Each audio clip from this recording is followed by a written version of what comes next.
बुद्ध ने बताया कि इंसान जैसा सोचता है, उसकी सोच जैसी होती है, वो ऐसा ही बन जाता है। कोई इंसान बुरी सोच के साथ कुछ बोलता है या कोई काम करता है तो उसे कष्ट, दुख और तकलीफ का ही सामना करना पड़ता है। वहीं पर अगर कोई इंसान शुद्ध विचारों के साथ बोलता है या फिर अच्छा काम करता है तो उसे उसकी जिंदगी में खुशियां मिलती है। ये खुशी उसकी परछाई की तरह उसका साथ कभी नहीं छोड़ती है। महात्मा गौतम बुद्ध ने कहा है कि जिंदगी में हजारों लड़ाइयां जीतने से बेहतर है कि खुद पर जीत हासिल की जाए। अगर खुद पर जीत हासिल कर ली जाए तो फिर जीत हमेशा तुम्हारी होगी। इसे तुमसे कोई नहीं छीन सकता और कोई भी तुम्हें हरा नहीं सकता। गौतम बुद्ध कहते हैं कि इंसान कभी भी बुराई से बुराई को खत्म नहीं कर सकता है। इसे खत्म करने के लिए उसको प्यार और सम्मान का सहारा लेना पड़ता है। प्यार से दुनिया की हर बड़ी चीजों को जीता जा सकता है। ठीक इसी तरह से इंसान चाहे तो बहुत कुछ कर सकता है। बुद्ध ने इंसान को सही मार्ग पर चलने और अपने जीवन को बेकार चीजों में उलझने से बचाने के लिए 3 चेतावनियों के बारे में बताया था। पहली चेतावनी है कि खुद को जीवन और जन्म की सच्चाई से रूबरू रखना बहुत जरूरी है। हम यानी कि हम खुद या फिर स्वयं। ये स्वयं शब्द एक गलती है, एक झूठ है, एक भ्रम है और एक सपना है। जब हम कहते हैं कि हम स्वयं ही सब कुछ कर सकते हैं, हमने स्वयं ही जीत हासिल कर ली, तो ये सब एक झूठ होता है जिसे हम सच मानकर बस जीते रहते हैं। बुद्ध ने सभी को आँखों से इस झूठ की पट्टी को हटाते हुए कहा था, अपनी आंखें खोलो और जागो, चीजों को वैसे ही देखे जैसे वो होती है जो जग रहा है। जिसकी आंखें सच में खुली होती है वह बुरे सपनों से नहीं डरेगा। जिसने ये पहचान लिया कि सांप एक रस्सी है, उसका डर हमेशा के लिए खत्म हो जाता है। और जिसने यहाँ जान लिया है कि कोई आत्मा नहीं है, वह वासना, इच्छा और अहंकार को त्याग देगा। इसके अलावा दूसरी चेतावनी ये है कि हमें अपने स्वार्थ का त्याग करना होगा, क्योंकि स्वार्थ ने ही हमेशा हमसे पाप करवाए हैं। हमारा स्वार्थ ही हमें जिद्दी, मतलबी, दूसरों से जलने वाला और लोगों की बुराइयां करवाने वाला बनाता है। स्वार्थ के चलते हम सिर्फ अपने कामों को पूरा करने में लगे रहते हैं और ये भी नहीं सोचते कि हमारी वजह से किसी का दिल दुखा है या फिर हमने अनजाने में ही किसी का नुकसान किया है या फिर उसके साथ बुरा कर दिया है। इसके बारे में बुद्ध ने अपने शिष्यों को समझाते हुए कहा था, जब हम अपने स्वार्थ को छोड़ देते हैं, उसका त्याग कर देते हैं, तो हम पापरहित हो जाते हैं। हमारा मन शांत हो जाता है और इधर उधर नहीं भागता है। मन की स्थिति पर नियंत्रण रहता है, शांति का एहसास होता है और हम अच्छाई और ज्ञान को हासिल कर लेते हैं। कोई बुराई करता है, कोई अपने आप को अशुद्ध करता है, तो साथ ही कोई बुराई से बचता है और खुद को शुद्ध करता है। तो खुद को पवित्र बनाना है या अपवित्र, ये सब खुद हम पर निर्भर करता है। कोई दूसरा किसी और को पावन बना नहीं सकता।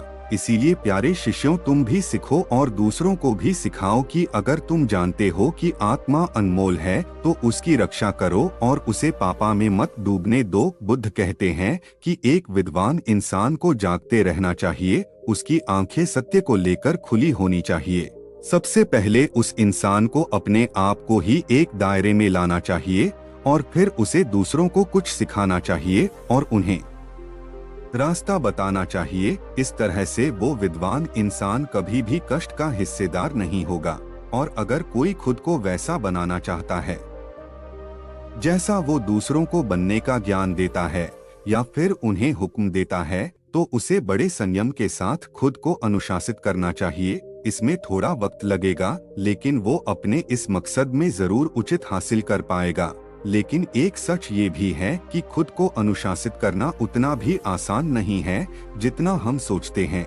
यानी कि खुद को अनुशासित करना थोड़ा मुश्किल होता है। देखा जाए तो जो खेतों को सींचता है तो सचमुच वो जहाँ चाहता है वहाँ पानी को ले जाता है। एक तीर बनाने वाला तीर को मुड़ता है, एक बड़ी लकड़ी को मोड़ता है, तोड़ता है और उसे काटता है। ठीक उसी तरह से पवित्र जीवन चाहने वाला इंसान अपने आप पर नियंत्रण रखता है।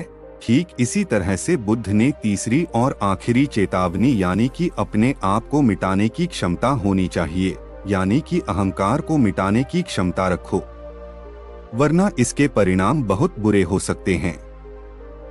बुद्ध ने इंसान को सभी तरह की लालच, दुनिया में सब कुछ पाने की इच्छा, वासनाओं में डूब जाने की ललाओं से दूर रहने का ज्ञान दिया, क्योंकि ये लालसाएं इंसान को पाप करने के लिए और उन्हें भगवान से दूर करने के लिए दोषी होती है। बुद्ध ने इसके बारे में बताया कि अगर इंसान का मन बेकाबू होता है, उसकी आत्मा इन सुखों का लालच रखती है और उनके लिए कुछ महत्वाकांक्षाएं रखती है, तो फिर भगवान को पाने का रास्ता उसके हाथों से निकल जाता है, क्योंकि जहाँ लालच होता है वहाँ आत्मज्ञान नहीं होता और ना ही ईश्वर को पाने की इच्छा मन में जगती है।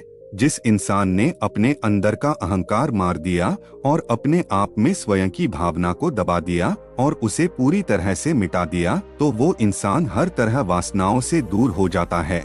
स्वयं को मिटाने का मतलब है आपने अहंकार को मिटा देना, अपने अंदर से मैं की भावना को हमेशा के लिए त्याग देना। जिस इंसान ने अपने अंदर से स्वयं की भावना को हमेशा के लिए मिटा दिया हो, वो किसी भी तरह का सुख नहीं पाना चाहता। वो सिर्फ ध्यान लगाकर खुद को भगवान से जोड़ने की कोशिश करता है। इंसान पूरी संतुष्टि के साथ बिना किसी लालच के सिर्फ जीने के लिए अपने इस नश्वर शरीर की जरूरत के हिसाब से खा पी सकता है और दुनिया में रहकर भी बाहरी दिखावे से खुद को दूर रख सकता है। वही इंसान सबसे ज्यादा खुश रहता है जैसे पानी कमाल को घेरे रहता है लेकिन उसकी पंखुड़ियों को कभी गिला नहीं करता। ठीक उसी तरह से दुनिया में रहने के बाद भी इसकी गंदगी भरी वासनाओं और कामुकता से दूर रहना ही इंसान के लिए निर्वाण का द्वार खोलता है। कामुक इंसान अपनी इच्छाओं का दास होता है। वो अपनी इच्छाओं के आगे मजबूर हो जाता है और उन्हें पूरा करने के लिए बिना सोचे समझे ही काम करता है। ऐसा नहीं है कि जिंदगी में महसूस होने वाली सारी ही जरूरत को पूरा करना गलत है। ये हमारा ही फर्ज है कि हम अपने शरीर को स्वस्थ और खुश रखें, वरना इसका असर भी हमारे दिमाग और दिल पर पड़ेगा। जैसे कि अगर कोई पेड़ जल रहा हो तो उस पर रहने वाली चिड़िया और बाकी पक्षी वहां कैसे इकट्ठे हो सकते हैं। इसीलिए अपना ध्यान तो रखना ही है, लेकिन अपने मन को इच्छाओं और वासनाओं के समंदर में डुबाना नहीं है।